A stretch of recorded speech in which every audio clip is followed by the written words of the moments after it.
Good day everyone, and what's going on?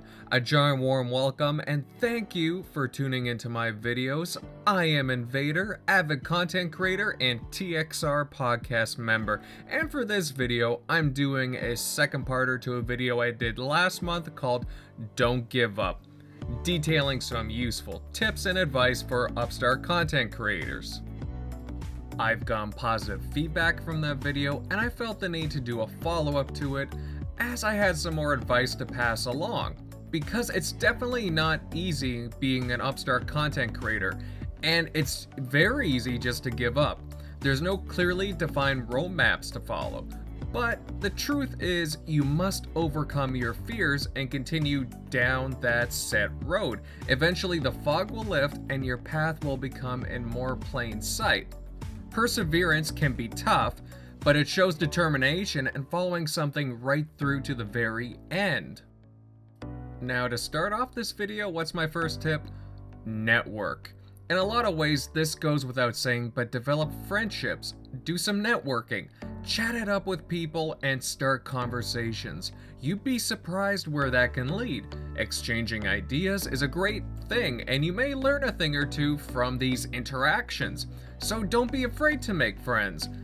However, on the flip side of that, be wary of people that just want to take advantage of you. And believe me, there will be hints of that. People that approach you for giveaways, people that constantly want you to promote their friends' brands, the whole friend of a friend thing. Yeah, that it doesn't necessarily work out as advertised. So the best rule of thumb and simplest thing moving forward is to make friends that you feel you're comfortable with or just you really enjoy their content. It's so easy to be naive because you don't have that experience dealing with this stuff right off the bat.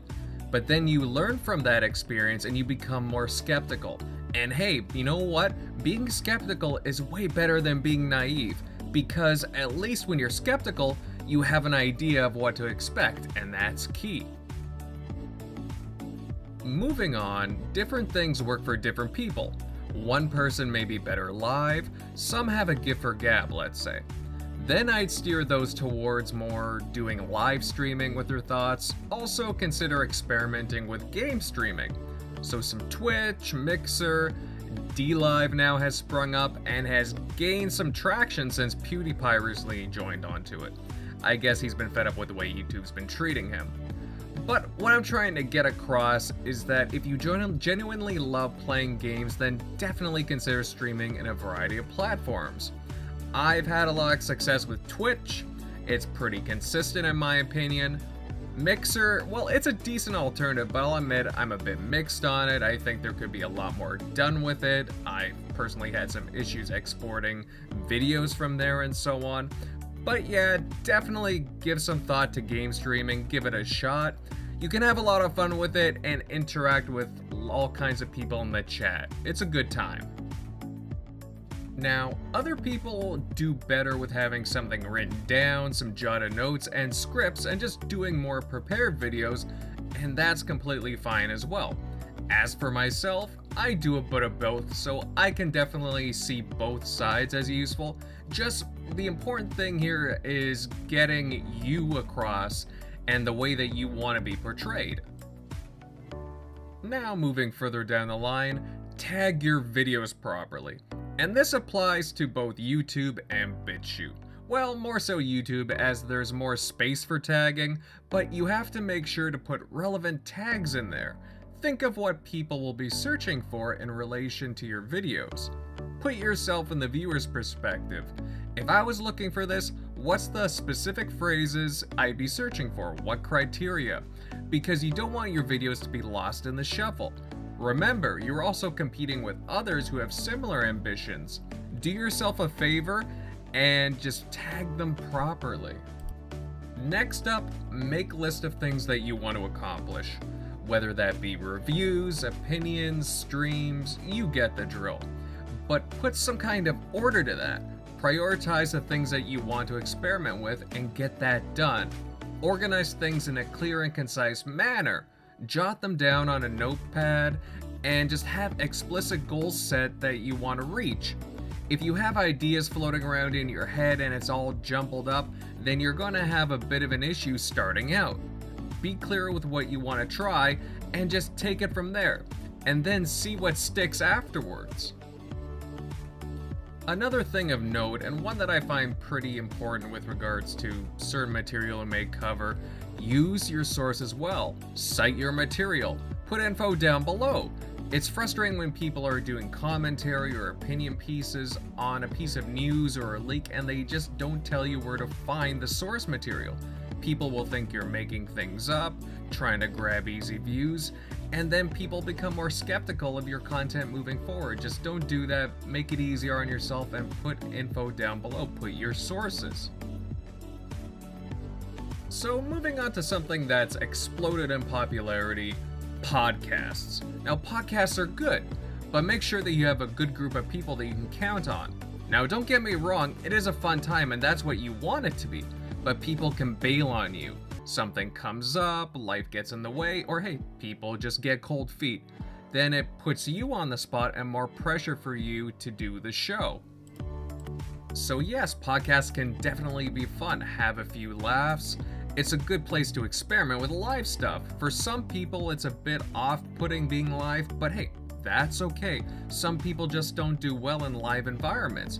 It just helps you find your groove. But a big failure I see is that a lot of people gravitate towards podcasts to get celebrity spotlights.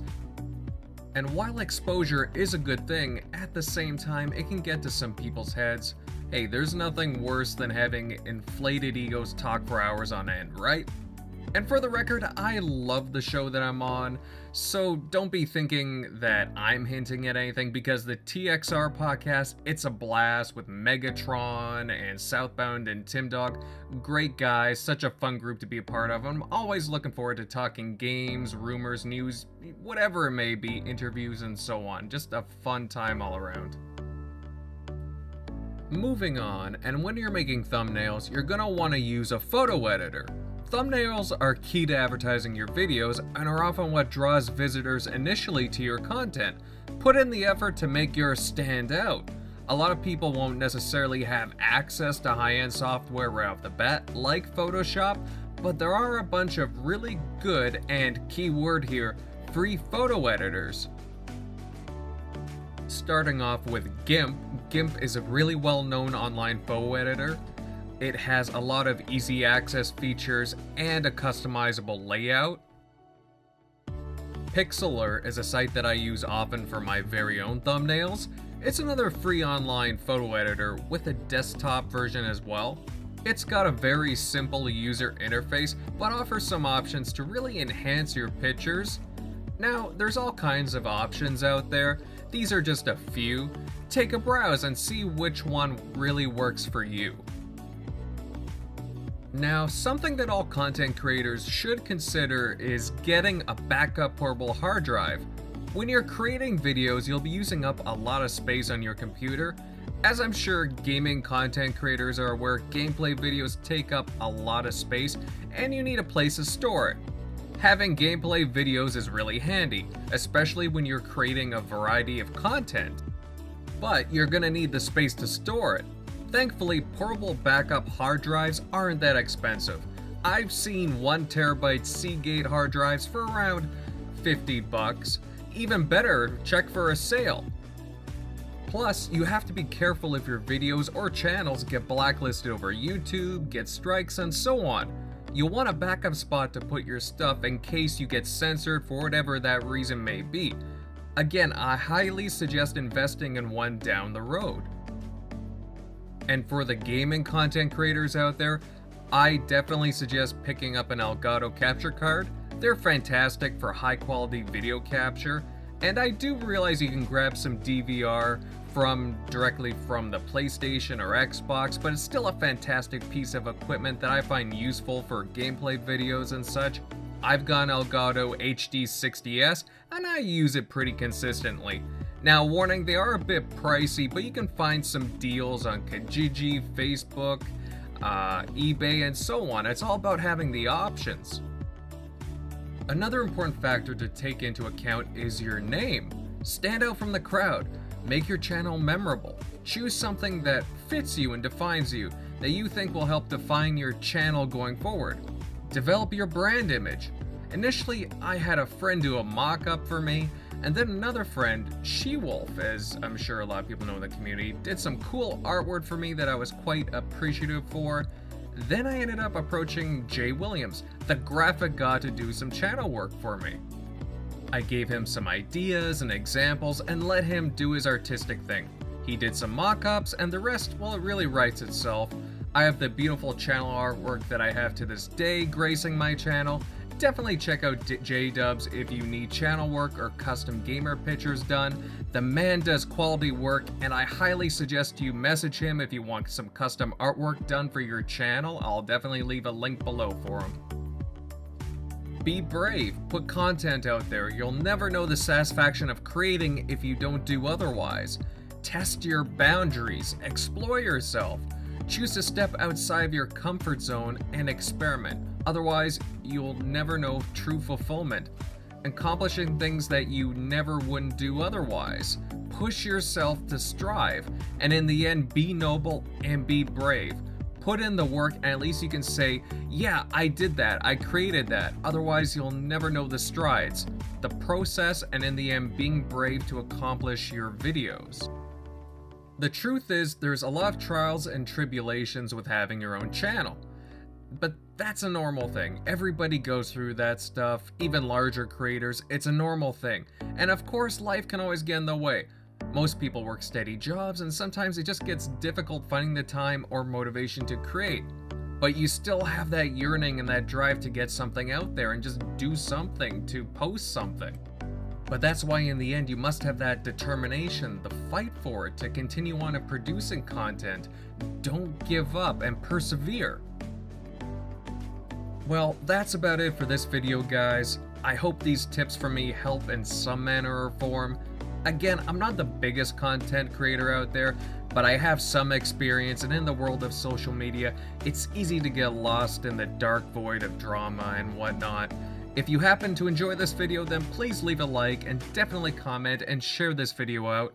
Also, consider subscribing for future videos, or check to see if you're still subscribed. YouTube is kind of weird these days with both subscriptions and notifications, so definitely check that out, and definitely keep tabs on that. Well, for now, Invader out.